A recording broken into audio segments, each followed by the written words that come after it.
আমার দলিল খণ্ডন করতে বলেন হুজুরকে, হুজুর কেন গোটা দারুল উলুম দেওবন্দ যদি তুলে নিয়ে আসে তবুও খণ্ডন করতে পারবে না।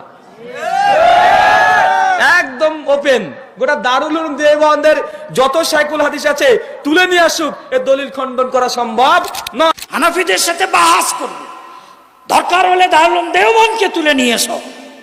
এই যে অহংকার, বড়াই, মূর্খামি, ভাইদের কি উপঢৌকন দিচ্ছি, ভালো করে গ্রহণ করবেন। রাহুল ব্রাদার বাংলাদেশে গিয়ে বলেছে প্রয়োজনে ভারতবর্ষ থেকে দারুল উলুম দেওবন্দ মাদ্রাসা উঠিয়ে নিয়ে আসো, আমি বাহাস করব। এ সম্পর্কে আপনি কি বলবেন? আমি বলবো এটা নিছক মূর্খামি।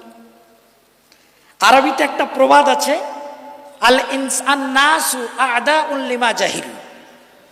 মানুষ কোনো বিষয়ের মান মর্যাদা, গুরুত্ব, ফজিলত যদি না জানে তাহলে সে তার শত্রুতা পোষণ করতে পারে, শত্রু হয়ে ওঠে।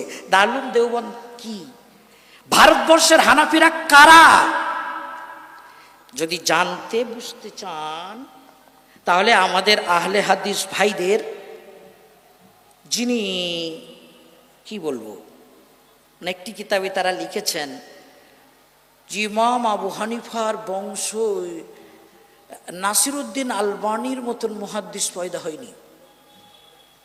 কথায় কথায় নাসিরউদ্দিন আলবানি, সেই নাসিরউদ্দিন আলবানির লেখা কিতাব আসলু সিফাতি সালাতিন নবী মিনাত তাকবীর ইলা তসলিম কাআন্নাকা তারাহা, এটা খণ্ড নম্বর 2, পৃষ্ঠা নম্বর 617। এটা আমি এজন্যই বলছি, এই যে অধ্যত্বপনা, এই যে গর্ব অহংকার, এই যে মূর্খামি, হানাফিদের সাথে বাহাস করবে, দরকার হলে দারুল উলুম দেওবন্দকে তুলে নিয়ে এসো। এই যে অহংকার, বড়াই, মূর্খামি, ভাইদের কি উপঢৌকন দিচ্ছি, ভালো করে গ্রহণ করবেন। শেখ নাসিরউদ্দিন আলবানী আসলু সিফাতি সালাতিন নবী খণ্ড নম্বর 2 পৃষ্ঠা নম্বর 617 লিখেছেন, লা সিয়ামা হানাফিয়াতুল হিন্দ, ভারতবর্ষের হানাফিরা সবিশেষ উল্লেখযোগ্য। বারাকাল্লাহু ফিহিম, আল্লাহ তাদেরকে বরকত দান করুন।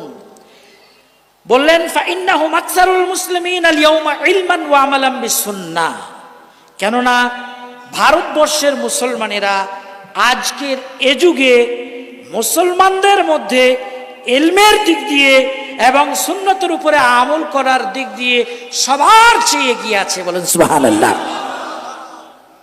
সহজ কথা নয়, সহজ কথা নয়। ফাইন্নাহুম আকসারুল মুসলিমিন আল ইয়াউমা ইলমান ওয়া আমালান বিসুন্নাহ, ইলমের দিক দিয়ে এবং সুন্নতের উপরে আমল করার দিক দিয়ে ভারতবর্ষের হানাফিদের জুড়ি নেই। নাসিরউদ্দিন আলবানী শেখ এ কথা লিখে গেছেন। অতএব যারা বলছেন দারুল উলুম দেওবন্দ উঠিয়ে নিয়ে এসো, কি হানাফিদের সাথে বাজ করব, আসলে মূর্খ। অথচ দাওয়াতের জন্য শর্ত হলো ইলম। ইলম না থাকলে যদি কেউ মানুষ দাওয়াতের ময়দানে কাজ করে ইলমবিহীন, তাহলে এ ধরনের গাঁজাখুরি কথা বলতেই থাকবে। তবে তারা চ্যালেঞ্জ দিতে পারে, সাবস্ক্রাইবার অনেক হয়ে গেছে, স্টেজ উঠে লাফালাফি করতে পারে, হাদিস নম্বর দিয়ে কথা বলে, কোরআনের আয়াত দিয়ে কথা বলে, ফলে আমাদের যুবকেরা তাদের থেকে মোহিত হয়। কেননা ফিতনার যুগ, যে যত লাফালাফি করবে তার তত বাজার। শেখ নাসিরউদ্দিন আলবানীর এই কথাটি বন্ধুদেরকে উপহার দিলাম। ভারতবর্ষের হানাফিরা বিশেষ উল্লেখযোগ্য, আল্লাহ তাদেরকে বরকত দিক। ফাইন্নাহুম আকসারুল মুসলিমিনা ইলমান ওয়া আমালান বিসুন্নাহ, এই জামানার মুসলমানদের মধ্যে ইলমের দিক দিয়ে এবং সুন্নতের উপর আমল করার দিক দিয়ে ভারতবর্ষের হানাফিরা সবার থেকে এগিয়ে। সুবহানাল্লাহ।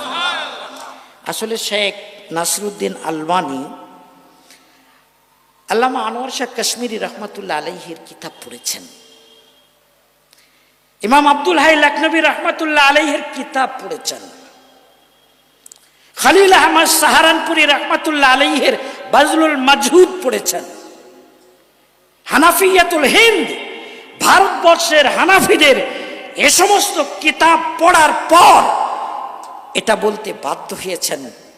ইন্নাহুম আকসারুল মুসলিমিনা ইয়াউমা আল ইয়াউমা ইলমান ওয়া আমালাম বিসুন্নাহ, ইলমের দিক থেকে আর সুন্নতের উপর আমল করার দিক থেকে ভারতবর্ষের হানফিদের জুড়ি মেলা বার। সেই জন্য যারা বলছেন যে প্রয়োজনে দারুল উলুম দেওবন্দ উঠিয়ে নিয়ে আসুন বাহাস করবো, এটা তাদের মূর্খামি ছাড়া আর কি হতে পারে।